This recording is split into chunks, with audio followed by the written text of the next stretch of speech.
Bienvenue sur Récits de guerre. Merci d'être là pour ce premier épisode. Votre première écoute compte vraiment. Si ce format vous plaît, dites-le en commentaire. Abonnez-vous et partagez. Une chaîne comme celle-ci démarre avec vous. Ici, notre ligne est simple. Neutralité, rigueur, méthode. Pas d'effet de tribune. Nous reconstituons une opération comme on la lirait dans un dossier d'état-major. Nous regardons le terrain, les réseaux, les transmissions, la psychologie et les faits recherchés. Notre période va de l'Indochine à nos jours. Mais aujourd'hui, nous entrons en Algérie, au milieu des années 50. Et il faut le dire d'emblée. Cette guerre est plus complexe qu'un duel entre une armée régulière et une guérilla. Il y a la guerre de l'ombre. Il y a la guerre dans la guerre. Il y a des rivalités. Il y a des règlements de compte. Il y a des villages pris entre plusieurs feux. Et il y a une société sous pression permanente. Dans un tel climat, la rumeur devient une arme. Et un objet peut tuer autant qu'une rafale. Fermez les yeux. Imaginez les Aurès. Ce ne sont pas seulement des montagnes, ce sont des murs, des crêtes sèches, des gorges qui avalent les pas, des oueds qui coupent le relief, des sentiers étroits, des replis, des mectas, des hameaux accrochés à la pente. Là-bas, le relief commande tout. Le temps de marche, l'effort, le bruit, la fatigue, la peur, et surtout, l'observation. Dans ces vallées, une section ne passe jamais sans laisser une trace. Parfois ce n'est même pas une empreinte. C'est un rythme, une logique, un accent, un détail de tenue, une façon de porter une musette, une odeur de tabac, le frottement d'un cuir. Voici la première clé de l'épisode. Dans une guérilla, l'arme principale n'est pas forcément le fusil. C'est l'organisation. Côté Front de Libération Nationale et Armée de Libération Nationale, la clandestinité n'est pas un décor. C'est un système, un maillage, une hiérarchie territoriale, des échelons, des responsables, des relais, des itinéraires. On parle de wilayas, puis de secteurs, puis de zones, puis d'hommes chargés des liaisons. Un ordre ne circule jamais simplement. Il circule par des mains, par des silences, par des caches, par des messagers. Et au sommet de ce système, il existe une ressource rare, donc stratégique. La radio. La radio n'est pas un confort. C'est une colonne vertébrale. Elle relie, elle unifie, elle transmet des consignes, des besoins, des alertes. Elle relie l'intérieur et l'extérieur. Elle évite l'isolement. Elle donne du souffle à une organisation dispersée. Et parce qu'elle est rare, elle attire le commandement. On ne confie pas une radio à n'importe qui. On la remonte. On la garde pour un chef. On l'installe là où se trouvent des cadres, là où une décision peut être prise. C'est précisément pour cela qu'une radio peut devenir une arme. Pas pour ce qu'elle transmet, pour ce qu'elle attire. Écoutez maintenant la deuxième clé, celle qu'on oublie trop souvent. La pression sur la population n'est pas un effet secondaire, c'est un mécanisme central. Dans les campagnes, les villages ne sont pas des spectateurs. Ils deviennent des terrains, des réserves, des couloirs, des caches, des viviers. Et ils subissent, parce qu'ils sont visibles, parce qu'ils nourrissent, parce qu'ils hébergent, parce qu'ils se taisent, parce qu'ils parlent, parce qu'ils ont peur. On leur demande l'impossible, survivre, sans trahir, sans être accusé, sans être puni. Dans ce climat, la guerre psychologique n'est pas une théorie, c'est une pratique quotidienne. La violence n'est pas seulement punitive, elle est signifiante, elle est mise en scène, elle vise à modifier les comportements, elle vise à briser les hésitations, elle vise à détruire la neutralité. Le village apprend à lire des signes, il apprend à obéir à des menaces, il apprend à se taire au bon moment, il apprend à mentir. et il apprend qu'être neutre peut devenir le danger suprême. Parce que la neutralité contredit l'emprise. Dans les rivalités internes, cette logique peut devenir encore plus brutale. Elle peut frapper pour terroriser au-delà d'un lieu, pour envoyer un signal, pour verrouiller un territoire. Ne retenez pas seulement l'horreur, retenez la mécanique. Rassembler, isoler, faire attendre, faire comprendre qu'on contrôle le temps, puis frapper, pour que tout le monde sache. Et ensuite, parfois, réécrire, nier, accuser l'ennemi, déplacer la responsabilité, gagner la bataille de l'image. Cette pression sur les villages est essentielle pour comprendre l'opération du jour. Parce que l'opération n'existe pas dans le vide. Elle se greffe sur un terrain saturé de peur, saturé de rumeurs, saturé de suspicions, et sur un terrain où un objet tombé du ciel n'est jamais neutre. Passons maintenant côté français. Il y a la guerre visible. Les postes, les secteurs, les patrouilles, les contrôles, les ratissages. Et puis il y a la guerre invisible, la manipulation, la couverture, l'infiltration, le sabotage, l'action clandestine. Dans cette guerre, on ne cherche pas seulement à tuer. On cherche à désorganiser, à créer du soupçon, à pousser l'adversaire à se retourner contre lui-même, à frapper un centre de gravité. Un nom revient. Le 11e bataillon parachutiste de choc, en lien avec le service action. Mais ce qui nous intéresse ici, c'est la structure fine. Un noyau réduit. Des hommes choisis.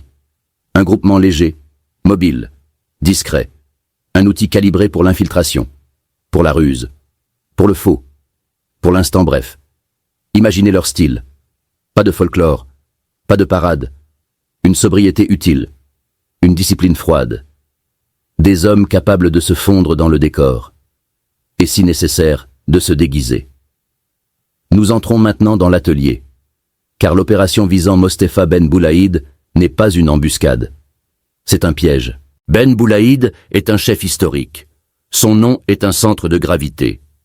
Dans les Aurès, il a un poids politique, un poids moral, un poids organisationnel. Dans une wilaya, un chef de ce niveau ne commande pas seulement des hommes. Il tient une architecture, il arbitre, il tranche, il unifie. Le perdre n'est pas seulement perdre un combattant, c'est ouvrir la porte à une crise interne, à des fractures, à des soupçons, à des accusations, à des purges. C'est exactement ce que cherche l'action clandestine. La désorganisation, plus que le tir. L'idée est glaçante par sa simplicité. Faire entrer un objet dans le système adverse, en exploitant le système lui-même. Créer un accident crédible, pour que la chaîne clandestine récupère l'objet. Puis laisser la hiérarchie ennemie faire le travail. Faire remonter l'objet vers le sommet, et faire en sorte que, quand le sommet l'utilise, le sommet se tue. L'objet est un poste radio, un matériel de grande portée, choisi pour une raison précise. Il ne se teste pas comme un jouet. Il exige une alimentation. Il impose un groupe électrogène, ou une génératrice. Il impose une installation, donc un lieu, donc une réunion, donc un centre. C'est une logique d'état-major. On ne piège pas seulement un homme, on piège une habitude de commandement. Regardez maintenant le niveau de détail. C'est ici que le récit devient une leçon de méthode. D'abord, il faut être crédible. Un groupe qui arrive en zone sensible ne peut pas sentir l'action clandestine. La couverture doit tenir dans les détails. Le langage, les papiers, la tenue, les habitudes, la manière de se déplacer, la manière de regarder, et même la manière de ne pas regarder. Dans ce type d'opération, on ne survit pas seulement avec une arme. On survit avec la cohérence. Les hommes adoptent une identité de spécialistes des transmissions. Ils se déguisent. Ils s'habillent comme il faut. Ils endossent des papiers. Ils s'installent assez longtemps pour que l'environnement les avale sans les recracher. Ensuite, il faut choisir la scène. Les noms comptent. Mena, Nara, le confluent, les hauteurs, les WED, les couloirs d'observation. Il faut un endroit où un parachutage peut être vu, commenté, récupéré. Et il faut un endroit où l'on peut jouer une comédie, sans être immédiatement démasqué. Le parachutage n'est pas un détail logistique, c'est un acte psychologique. On ne jette pas un colis, on jette une histoire. D'abord, on habitue, on teste, on crée une routine. 2 colis de riz tombent. Ce n'est pas un cadeau, c'est une sonde. On mesure la vitesse de récupération, on mesure la discipline, on mesure la rumeur. Puis, au passage suivant, on fabrique l'incident. Le colis contenant la radio est volontairement mal largué. Il sort de la zone prévue. Il tombe loin. Il tombe du mauvais côté. Il tombe en secteur rebelle. Et aussitôt, la vallée entend des cris, de la colère, et l'idée qu'un objet précieux vient d'être perdu.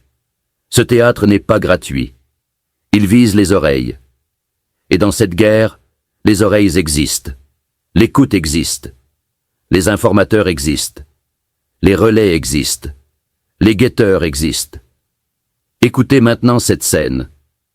Elle dit tout de la guerre au ras du sol. Les hommes descendent au village. Ils cherchent. Ils questionnent. Mais ils cherchent aussi pour être vus, pour être racontés, pour gonfler la valeur du colis, pour que le village comprenne une chose. Ce qu'on a perdu est important. Très important. Et le village répond. Pas forcément par conviction, souvent par instinct de survie, par peur, par calcul, par expérience. Un ancien parle. Il glisse que les femmes ont récupéré, que c'est caché, sous du bois, déjà loin. Ce détail est capital. Il montre la place de la population dans la mécanique. Elle récupère. Elle dissimule. Elle fait circuler. Elle nourrit les réseaux, parfois malgré elle. Dans un secteur saturé de menaces, on ne récupère pas seulement un sac de riz. On récupère une monnaie de survie. Une preuve. Un gage. Un danger. Les commandos récupèrent les sacs. Ils feignent de regretter la radio. Ils laissent le vide. Ils laissent l'idée. Ils laissent l'appât. Et à partir de là, l'organisation clandestine fait le reste. Le poste remonte. Il remonte parce qu'il est rare. Il remonte parce qu'il est stratégique. Il remonte parce que la radio est le nerf. Il remonte parce qu'un cadre local n'ose pas garder un trésor sans en référer à plus haut. Il remonte parce que le sommet veut contrôler. Voici la vérité la plus froide de cette opération. Un piège réussi ne force pas l'adversaire à faire quelque chose d'absurde. Un piège réussi force l'adversaire à faire exactement ce qu'il aurait fait naturellement. Le poste arrive au poste de commandement. Dans une mecta isolée. Sur un relief qui protège. Dans un lieu où l'on peut faire venir un groupe électrogène. Dans un lieu où l'on se croit à l'abri. Et là, tout se joue en quelques secondes. Un chef comme Ben Boulaïd ne se contente pas d'entendre qu'on a récupéré un poste. Il veut vérifier. Il veut écouter. Il veut maîtriser. Il veut comprendre. Il veut décider. Il ordonne l'alimentation. Et c'est précisément ce que le piège attend. Le courant entre. L'explosion se produit. Et l'homme tombe. Ce qui suit est presque aussi important que l'explosion. Parce qu'une mort de ce type n'est jamais une simple mort. Dans une organisation clandestine, elle crée un séisme interne. Qui a apporté l'objet? Qui l'a touché? Qui a trahi? Qui a parlé? Qui a mal vérifié? Qui s'est précipité? Qui est suspect? Et dans un système déjà soumis à la pression, le soupçon devient un acide. Il ronge les solidarités. Il casse des fidélités. Il pousse à des règlements de compte. Il rigidifie la discipline. Il peut provoquer des exécutions préventives. Il peut amplifier la violence interne. Et du côté des villages, la pression ne diminue pas. Au contraire. Après un événement pareil, tout le monde regarde tout le monde. Le maquis regarde le village. Le village regarde le maquis. Le poste français regarde le village. Le village regarde le poste. Tout le monde interprète. Tout le monde reconstruit. Tout le monde se tait. C'est pour cela que cet épisode mérite votre attention. Il montre une guerre moderne d'organisation et d'information. Une guerre où le centre de gravité n'est pas seulement un convoi, une position, un carrefour.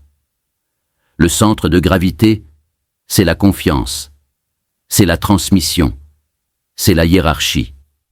C'est l'idée que l'on se fait du danger. Je vous laisse avec une dernière image. Dans ces montagnes, la radio devait relier. Elle devient une faille. Les réseaux de protection, censés sauver, deviennent une route. Et le village, censé être civil, devient une pièce de la machine. Contraint, pressé, parfois instrumentalisé, parfois puni, parfois forcé d'aider, parfois forcé de se taire. Une terreur qui ne sert pas seulement à tuer, mais aussi à enseigner. Si ce premier épisode vous a accroché, dites-le nous. Abonnez-vous, partagez, et proposez un prochain sujet, une autre opération, un autre terrain, une autre période, toujours avec la même méthode. Merci pour votre première écoute, et à très bientôt sur Récits de guerre.